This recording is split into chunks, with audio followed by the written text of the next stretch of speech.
भिवंडी शहरातील शांतीनगर पोलीस ठाण्याच्या हद्दीतील रामनगर येथील साईबाबा मंदिराजवळील नवजीवन हायस्कूलमध्ये शिकणाऱ्या एका विद्यार्थिनीला शाळेत जायला उशीर झाल्यामुळे तिने शाळेत जाण्यासाठी रिक्षा पकडली। रिक्षा शाळेजवळ आल्यावर रिक्षा चालकास विद्यार्थिनीने रिक्षा थांबवायला सांगितली, मात्र त्याने रिक्षा शाळेजवळ न थांबवता पुढे नेली। अज्ञात व्यक्तीचा डाव धाडसी विद्यार्थिनीच्या लक्षात येताच क्षणाचाही विलंब न करता आपली स्कूल बॅग उघडून कंपास पेटीमधील टोकदार कर्कटक काढून मोठ्या धाडसाने रिक्षा ड्रायव्हरवर प्रहार केला। यामुळे रिक्षा चालकाचा वेग कमी झाला।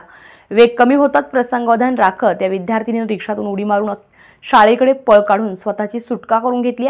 घडलेला प्रकार पीडित विद्यार्थिनीने घरी गेल्यानंतर आपल्या आईवडिलांना सांगितला। आईवडिलांनी तात्काळ याबाबत शांतीनगर पोलीस स्टेशनमध्ये आईवडिलांच्या फिर्यादीनुसार अज्ञात रिक्षा चालक आणि इतर एका तरुणाविरोधात अपहरणाचा प्रयत्न करण्याप्रकरणी गुन्हा नोंद करण्यात आला असून या प्रकरणी पुढील तपास शांतीनगर पोलीस करताय। रामनगर नवजीवन स्कूल आहे शांतीनगर पोलीस हद्दीमध्ये। त्या ठिकाणी 10वीत शिकणारी एक मुलगी 9 तारखेला दुपारी 12:30 वाजताच्या दरम्यान शाळेत जाण्यासाठी जात असताना साईबाबा मंदिरजवळ तिने एका रिक्षाला हात दाखवला आणि त्या रिक्षामध्ये बसली। तिला शाळेजवळ उतरायचं होतं, परंतु त्या रिक्षा चालकानं शाळेसमोर रिक्षा न थांबवल्यामुळे ती मुलगी घाबरली आणि तिनं तिच्याकडील कर्कटक त्या रिक्षावाल्याला मारलं आणि रिक्षा थांबल्यानंतर तिने उडी मारून शाळेत निघून गेली।